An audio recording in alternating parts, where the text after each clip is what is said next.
मंत्री Mohan Yadav press conference कर रहे हैं, क्या कुछ कह रहे हैं, आपको सुनाते हैं। व्यवस्था हो सकती है लोकसभा का इतना बड़ा चुनाव कराना, और जैसे मैंने पहले भी कहा था कि ये हमारे लिए बहुत बड़ी चुनौती थी, लेकिन मैं आपका भी आभार मानता हूँ, सभी इससे जुड़े हुए पक्षों का भी मानता हूँ और विपक्षी दल के लोगों का भी मानता हूँ कि सबके साथ मिलकर के चारों चरण के चुनाव में किसी भी जिले में ऐसी कोई घटना नहीं हुई जिससे हमारा ये लोकतंत्र का पावन पर्व कहीं कलंकित हो। मुझे इस बात का संतोष है। सभी पक्षों ने अपने अपने ढंग से चुनाव का प्रचार किया, अभियान चलाए, अलग अलग आयोजन हुए, लेकिन इनाल सब मिलकर के ये पूरा आयोजन शांतिपूर्वक, जो मध्य प्रदेश की पहचान है, उस प्रकार से ये अपना एक रूप लेके इसने अपना बेहतर परिणाम दे करके संतोष व्यक्त करते हुए, और एक और ख़ास बात, यशस्वी प्रधानमंत्री को भी मैं धन्यवाद देता हूं कि हमारे अपने इस लोकसभा के अच्छे परिणाम के बाद उनने अच्छे से प्रतिनिधित्व दिया है। 6 मंत्री हमारे राज्य से बनाए हैं, इसमें 3 कैबिनेट और 3 राज्य मंत्री। छठा एल मुरुगन जो राज्यसभा कोटे से आते हैं, आप में से कई लोग जानते हैं, कई नहीं लिख पाए थे, तो मैंने इसलिए उसको बार बार कोट किया है।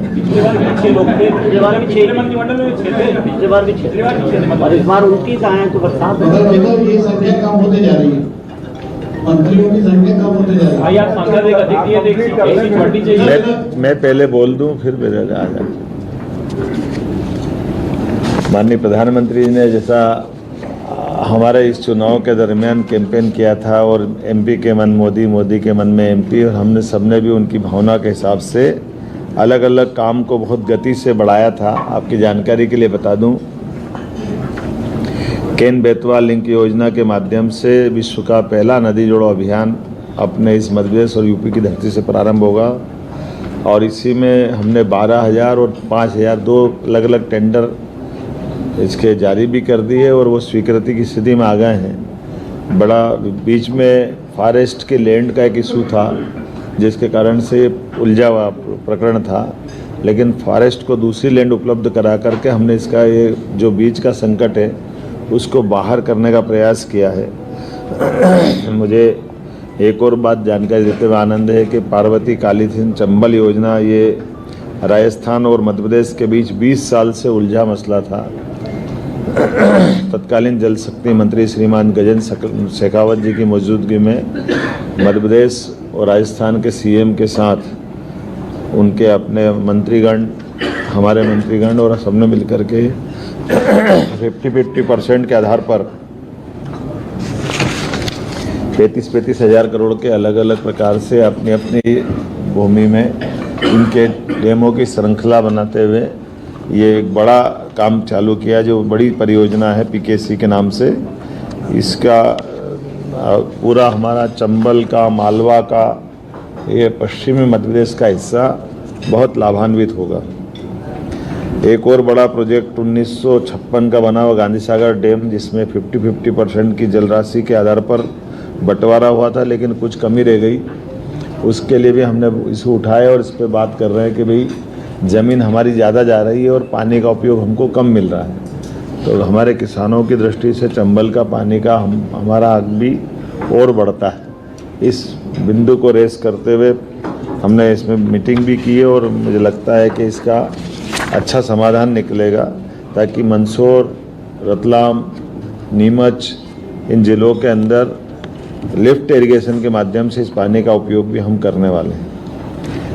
जैसे मैंने पहले बताया था, दोबारा बताऊंगा कि आष्टा तहसील सीहोर जिले में लगभग 60,000 करोड़ का नया निवेश, औद्योगिक निवेश गेल इंडिया प्राइवेट लिमिटेड के माध्यम से बड़ा प्रोजेक्ट हमारा आया है, जिसके कारण से इथेन क्रैकर परियोजना के माध्यम से लगभग निर्माण अवधि में 15,000 और बाद की अवधि में लगभग 5,600 लोगों को रोजगार लंबे समय तक मिलेगा, और इसके सहायक बहुत सारी उद्योग बाद में और लगने वाले हैं। कुल मिलाकर के जैसे मध्य प्रदेश में 283 औद्योगिक इकाइयों को 508 हेक्टेयर भूमि हमने आवंटित की है। उज्जैन में मार्च माह में रीजनल इंडस्ट्री कॉन्क्लेव में ऐतिहासिक आयोजन किया, जिसमें 12,000 करोड़ से अधिक के ठोस प्रस्ताव हमारे बीच में आए और प्रदेश में 20,000 से ज़्यादा लोगों को रोजगार मिलेगा। 1 लाख करोड़ से अधिक के निवेश प्रस्ताव भी इसी दरमियान हमको मिले थे। कॉन्क्लेव में अन्य देशों के निवेशक भी आए, लगभग 4,000 प्रतिनिधि आए और ये सिलसिला हम लगातार जारी रखने वाले हैं।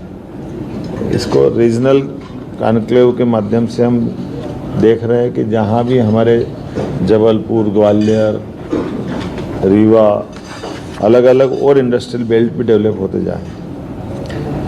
अर्थव्यवस्था की दृष्टि से मध्य प्रदेश का अपना जीएसटी का कुल राजस्व 19,051 करोड़ रुपया प्राप्त हुआ, जो हमारे पिछले वर्ष से 26% ज़्यादा है।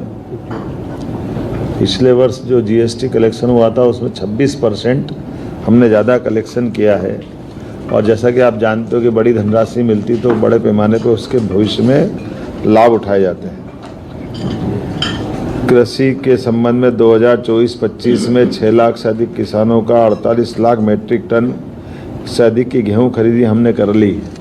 लेकिन इस बार चूँकि रेट ही बहुत अच्छे हैं तो ये खरीदी वाला पार्ट हमारा, हम भी ये चाहते हैं कि अगर किसानों को अच्छे रेट मिल रहे हैं तो वो अपना स्वयं का भी माल बेच लें। अगर कोई भी कारण से उनको कठिनाई आती तो सरकार ने इसको लगातार बढ़ाते जून के महीने तक हम खरीदी कर रहे हैं। आमतौर पे मार्च में भी हमने 10 मार्च के आसपास खरीदी प्रारंभ कर दी थी।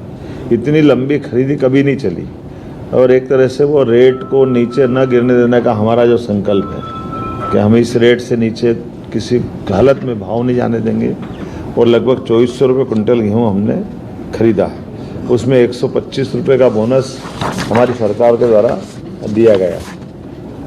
जैसे हमने कहा था कि कोई योजना बंद नहीं होगी और सभी योजनाओं को समान रूप से सरकार चालू रखेगी।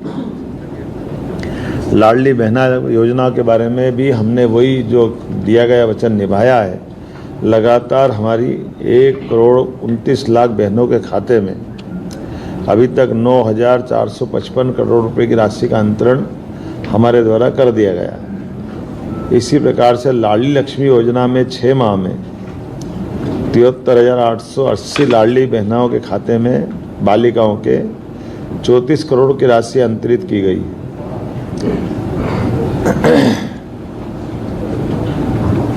रसोई गैस सिलेंडर के लिए 45,90,000 बहनों के खाते में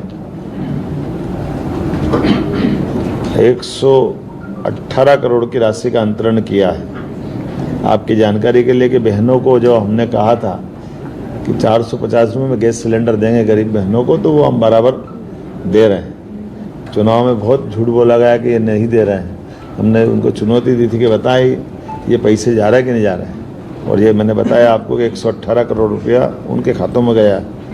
और छोटी मोटी संख्या नहीं है, 45,90,000 लाडली बहनें हैं जिनके खाते में ये रसोई गैस का सिलेंडर का पैसा गया है। शिक्षा के मामले में जैसे हमारी सरकार ने GER में देश के औसत से भी आगे अपना स्थान बनाया है, राष्ट्रीय औसत से। उसी प्रकार से नई शिक्षा नीति में जैसे देश में सबसे पहले मध्य प्रदेश आया था, 55 एक्सीलेंस कॉलेज इसी सत्र से पूरे प्रदेश में हम खोलने जा रहे हैं,